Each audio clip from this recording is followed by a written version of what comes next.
Good morning everyone. This is Vishal. Today we are going to discuss about our lecture for extension educational process. So guys, आज का जो ये session है इसमें हम लोग जो भी एक्सटेंशन एजुकेशन प्रोसेस है उसके बारे में डिस्कस करेंगे. जो भी एज ए आपके सजेशन है प्लीज़ उसे कमेंट सेक्शन बॉक्स में राइट डाउन करिए. और जितने भी आपके एज ए जूनियर हैं जिन्होंने अभी एज ए JRF की प्रिपरेशन स्टार्ट की है या किसी भी कॉम्पिटिटिव एग्ज़ाम की प्रिपरेशन कर रहे हैं तो आप उनको मैक्सिमम से मैक्सिमम इस वीडियो को शेयर करिए. आज का सेशन हम लोग स्टार्ट करते हैं. तो देखते हैं एक्सटेंशन एजुकेशनल प्रोसेस क्या है. An effective extension educational programme involve 5 essential and interrelated steps. This concept of extension educational process is intended only the clarify the step necessary in carrying out a planned educational effort. So जो as a effective educational programme होता है वो 5 step को include करता है as a process को. सो जो कि एज ए स्टेप जो है वो काफ़ी नेसेसरी है कॉन्सेप्ट को क्लियर करने के लिए. It does not imply that these steps are definitely separate from each other. तो एज ए ये कोई शक नहीं है कि ये जो स्टेप हैं वो एक दूसरे से डेफिनेटली अलग हैं, मतलब एज ए निश्चित रूप से अलग हैं. Experience show that planning teaching and evaluation take place continuously. So experience जो शो करता है वो प्लानिंग को, टीचिंग को, इवेल्युएशन को इन वेरिंग डिग्री, और ये एक दूसरे से वेरी करते हैं through out all phases of extension activity. Overall extension activity में ये एक दूसरे से वेरी करते हैं. एज ए शॉर्ट फॉर्म में जो एक्सटेंशन एजुकेशन प्रोसेस को बोलते हैं SOTER, शॉर्टर बोलते हैं उसको, SOTER, situation, objective, teaching, evaluation and reconsideration. So first जो हमारा है वो सिचुएशन है, सेकंड जो हमारा है वो ऑब्जेक्टिव है एंड सॉल्यूशन, थर्ड जो है वो टीचिंग एंड जो फोर्थ है वो इवेल्युएशन एंड फिफ्थ जो है वो लास्ट जो रिकन्सिडरेशन. एज ए जो सिचुएशन होता है तो उसका मतलब होता है as a what is now, and objective what to do, and teaching how to teach and what to teach, and evaluation means होता है what has been result, and reconsideration जो हम लोग इम्प्लाई करते हैं वो व्हाट नेक्स्ट टू डू. तो इसका यही मीनिंग होता है कि situation what is now, objective what to do, and teaching what to teach and how to teach, evaluation what has been result, and reconsideration what next to do. तो first step जो हमारा है, the first step consist of collection of fact and analysis of situation. तो first step जो होता है वो situation होता है. सिचुएशन में हम लोग जो फैक्ट को एनालिसिस करते हैं और जो सिचुएशन होती है उसको एनालिसिस करते हैं. Fact about the people and their enterprises. Fact जो होता है वो पीपुल और उनके एंटरप्राइजेज से हम लोग कलेक्ट करते हैं. The economic, social, cultural, physical and technological environment in which they live and work. जो इकोनॉमिक, सोशल, कल्चरल, फिजिकल और टेक्नोलॉजिकल इन्वायरमेंट में वो लिव और वर्क, उनका वर्क प्लेस है, वहाँ से हम लोग कलेक्ट करते हैं. दीज में B obtained by appropriate survey and establishing rapid with the people. और जो हम लोग कलेक्ट करते हैं वो सर्वे मेथड से करते हैं और रैपिड मेथड से, जो कि पीपुल के डायरेक्ट पर्सनल इंटरव्यू शेड्यूल से करते हैं. Next, the response obtained are the analysed with the local people to identify the problems and resource available in the community. तो रिस्पॉन्स जो होता है वो ऑब्टेंड किया जाता है या प्राप्त किया जाता है एनालाइज करके लोकल पीपुल की प्रॉब्लम को आइडेंटिफाई करके और उनके रिसोर्सेज जो भी अवेलेबल है कम्युनिटी में उसको. Next, for example, after a survey in community and analysis of the data, the problem was identified as low income of the farm family from their crop production enterprises. As example के रूप में हम लोग data अगर collect करते हैं किसी as a farmer का, स्पेशली कम्युनिटी का, तो हम लोग पाते हैं कि एज ए उनका जो फार्म इनकम है वो काफ़ी लो है due to high technological innovation. जो भी न्यू टेक्नोलॉजी है उसको अडॉप्ट ना करने की वजह से. Teaching, objective and evaluation, solution, situation and reconsideration problem. तो टीचिंग की प्रॉब्लम, ऑब्जेक्टिव्स की प्रॉब्लम, इवेल्युएशन की प्रॉब्लम और जो प्रॉपर सॉल्यूशन है उसकी प्रॉब्लम की वजह से. Second step, the next step is deciding non realising objective which may be accomplished by the community. तो नेक्स्ट स्टेप जो हमारा है वो ऑब्जेक्टिव. तो ऑब्जेक्टिव मीन्स होता है व्हाट हैज़ बीन, मतलब क्या होना चाहिए, उसको हम लोग देखते हैं. Which may be accomplished by the community, जो कि एज ए कोई कम्युनिटी का हम लोग सर्वे करके डिसाइड करते हैं. A limited number of objective should be selected by involving the local people. तो एक लिमिटेड नंबर पे हम ऑब्जेक्टिव सेलेक्ट करेंगे एज ए कम्युनिटी लेवल पे, लोकल पीपल के लिए। The objective should be specific and clearly stated, जो objective हम सेलेक्ट कर रहे हैं या वो ऑब्जेक्टिव वो क्लियर होना चाहिए और क्लियर स्टेटेड होना चाहिए, एज ए लिमिटेड उसकी लिमिटेशन हो उसकी। And non completion should bring satisfaction to the community, as a जो टोटल कम्युनिटी है वो सेटिस्फाई होनी चाहिए। Objective should state the behavioural change in the people as well as economic and social outcome desired. Objective का जो major aim होता है वो बिहेवियरल और इकोनॉमिक चेंज करना सोशल पीपल का या कम्युनिटी का।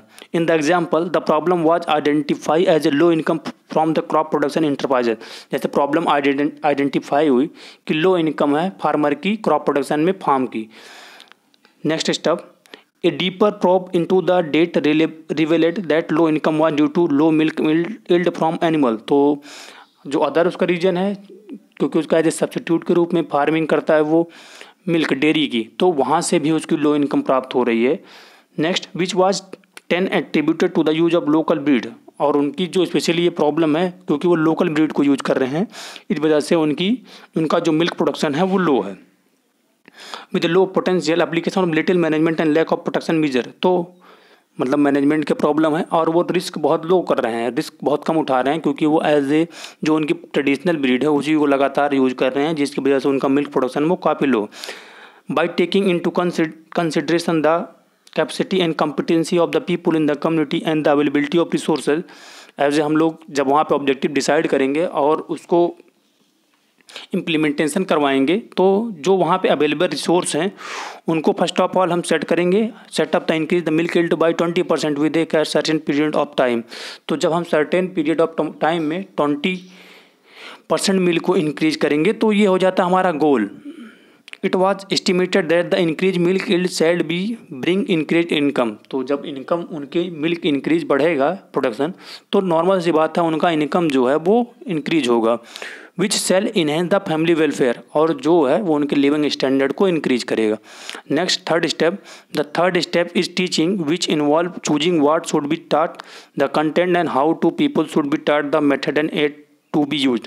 तो थर्ड स्टेप होता है उसमें हम लोग एज ए डिसाइड करते हैं कि क्या हम टीच करेंगे, मतलब उनको क्या देंगे सब्जेक्ट में, क्या कंटेंट देना है।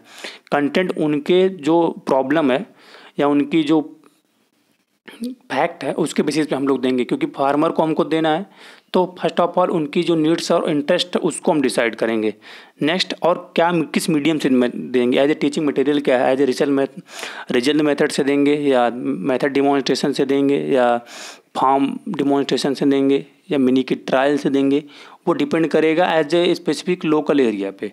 Next, it requires selecting research finding of economic and practical importance relevant the community.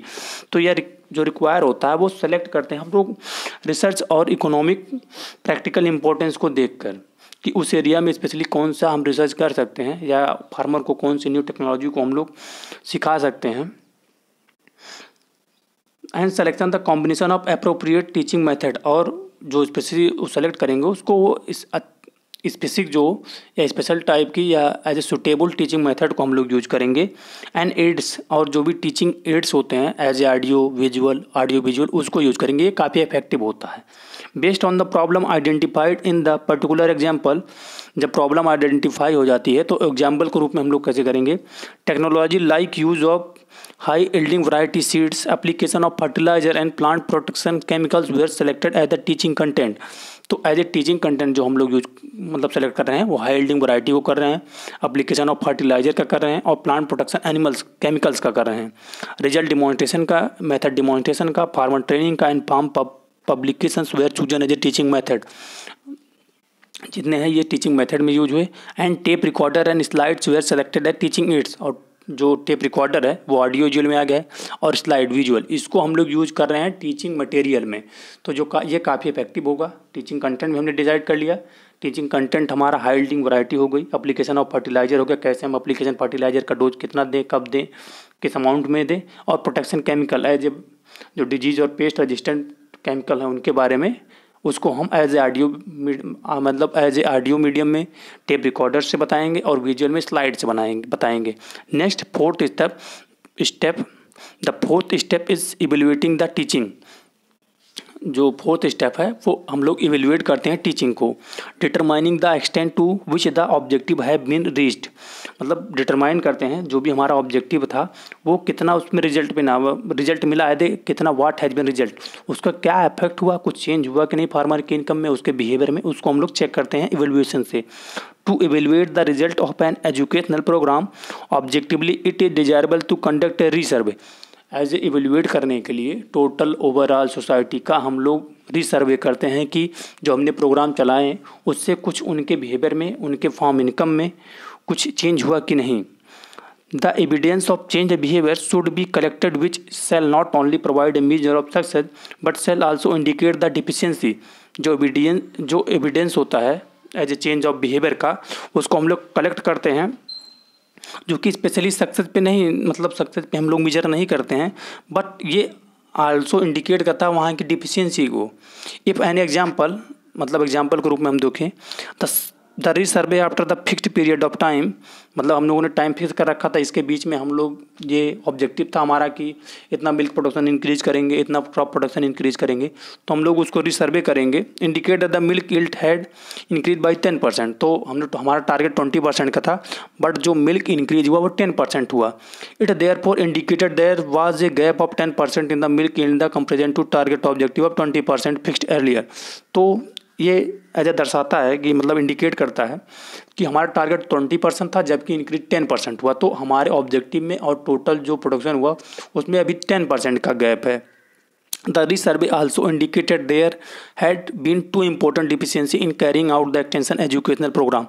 और जो रिसर्वे बता रहा है कि एक्सटेंशन एजुकेशन प्रोग्राम में वहाँ पे एज ए जो मेजर जो टू इम्पोर्टेंट डिफिशियंसी आ रही हैं, such as there was lack of proper feeding, मतलब वहाँ पे सबसे बड़ी प्रॉब्लम आ रही प्रॉपर फीडिंग की। Then breeding and health care management, और ब्रीडिंग की और हेल्थ केयर मैनेजमेंट की the farmer could not apply the proper feeding, breeding and health care management as per recommendation due to lack of funds. तो जो हम लोगों ने recommend किया था फार्मर, उसके पास फंड नहीं है, इस वजह से वो good feeding, breeding method as AI artificial insemination and health care उसको वो प्रॉपर अप्लाई नहीं कर पा रहा है, जिसकी वजह से हमारा ऑब्जेक्टिव जो था वो एज ए टारगेट कितना नहीं पहुंच पाया। Next fifth step, the fifth step is reconsideration of the entire extension educational programme on the light of the result of evaluation. तो जो रिकन्सिडरेशन होता है, जो हमने फर्स्ट जो हमारा टारगेट था उसको हम रिकन्सिडरेशन करते हैं, एज ए दोबारा रिवाइज करते हैं व्हाट नेक्स्ट टू डू। तो इसमें हम लोग नेक्स्ट जो हमारा प्रोग्राम था उसको रिवाइज करेंगे। The problem of identified in the process of evaluation may become the starting point of the next phase of the extension educational। जो प्रॉब्लम हमने पहले आइडेंटिफाई किया था उसको हम दोबारा टारगेट करके और जो एक्टिविटी है उसको दोबारा से स्टार्ट करेंगे। Unless new problem have developed और न्यू सिचुएशन हैव अराइजन, तो इस समय जो न्यू प्रॉब्लम जो आई हैं उसको भी हम लोग टारगेट करेंगे। After reconsideration of result of evaluation with the people, the following teaching objective were again set up। तो रिकन्सिडेशन करके ऑब्जेक्टिव बना के जो हमारी दोबारा कुछ ऑब्जेक्टिव सेट होंगे उसको हम लोग देख लेते हैं। First of all they were training the farmer on proper water management of practices and putting up demonstration on water management. तो एक जो और आया प्रॉब्लम उसको हम लोग देखते हैं कि हम लोग उनको प्रॉपर वाटर मैनेजमेंट के बारे में बताएंगे और उसको हम लोग डिमॉन्स्ट्रेट करके बताएंगे। The people were also advise to contact the bank for obtaining production credit in time to purchase critical input. और पीपुल को हम लोग ये भी बताएंगे, अवेयरनेस क्रिएट करेंगे कि आप लोग जो आपके पास का बैंक है उसके पास क्रेडिट के लिए आप लोग अपना एप्लीकेशन फॉर्म डालिए या उसके पास जाइए। Thus the continuous process of extension education shall go on। तब जो हमारा एक्सटेंशन एजुकेशन प्रोसेस है वो कंटिन्यूसली चलेगा। On resulting in the progress of the people from a less desirable to a more desirable situation. तो overall people को हम लोग एनालिसिस करेंगे, तो जो हमारा डिजायरेबल था उससे ज़्यादा हम एज ए रिजल्ट प्रोवाइड करेंगे जब उनके बीच अवेयरनेस क्रिएट करेंगे, क्रेडिट उनको प्रोवाइड करवाएंगे, गुड मैनेजमेंट हेल्थ प्रैक्टिस बताएंगे, फीडिंग मटेरियल के बारे में बताएंगे। तो इससे हम लोग उनके जो सिचुएशन है उसको इन्हेंस कर सकते हैं। नेक्स्ट जो एक्सटेंशन एजुकेशन प्रोसेस है वो शूटर होता है, हम लोग देख लेते हैं। ये सिचुएशन है, ऑब्जेक्टिव है, टीचिंग है, इवेल्युएशन है, देन रिकन्सिडरेशन है। सो आई थिंक जो आज का टॉपिक था ये काफ़ी इंपॉर्टेंट था एक्सटेंशन में, एक्सटेंशन एजुकेशन प्रोसेस। जो कि JP लेगन्स ने 1967 में दिया था। इसको शॉर्ट फॉर्म में SOTER बोलते हैं, SOTER। ये पूछा जाता है कि एक्सटेंशन एजुकेशन प्रोसेस को शॉर्ट फॉर्म में क्या बोलते हैं, तो इसको SOTER बोलते हैं, SOTER। सो गाइज आज का जो ये सेशन था, लेक्चर नंबर 4 हमारा था, जिसमें हम लोगों ने एक्सटेंशन एजुकेशन प्रोसेस को कवर किया। तो जितने भी आपके डाउट हैं या कुछ सजेशन है, प्लीज़ उसे कमेंट सेक्शन बॉक्स में राइट डाउन करिए। जो भी आपके जूनियर हैं, जो अभी उन्होंने JRF की प्रिपरेशन स्टार्ट की या BHU को टारगेट को उन्होंने कर रखा है, तो आप इस वीडियो को मैक्सिमम से मैक्सिमम शेयर करिए। या किसी अदर कॉम्पिटिटिव एग्जाम की भी प्रिपरेशन कर रहे हैं तो काफ़ी यूजफुल होने वाला है ये लेक्चर 3। सो आज का जो सेशन है हम लोग एंड करते हैं। जो भी, थैंक यू फॉर लिसनिंग।